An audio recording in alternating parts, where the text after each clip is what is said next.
Thengia ya umenyo munene na utaramu uri ukoragwo na mainjinia guku bururi-ini riu ni kuhithukite ati engineers aingi matire na wira wa kuruta na makoretwo magithie gwetha mawira nja wa bururi. Membership of 13,193 members. We have improved the percentage of ladies from a paltry 8% a couple of years ago when I was joining the council to today standing at 14%. Who are women engineers.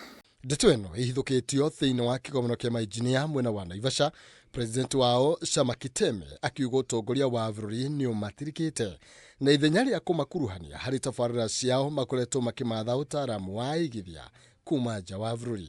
We have invested as a country very well in engineering training, but we have 40% of our graduate engineers lacking jobs.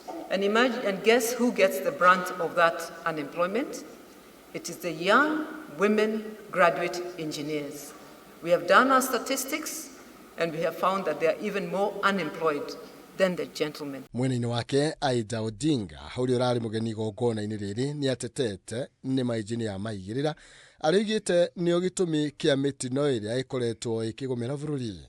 That expertise that we have, that we've learned here, let us use it internally here to create and improve our lives. It takes a long time to educate engineers, to make the engineers.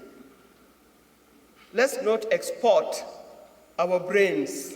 Let's use them here first.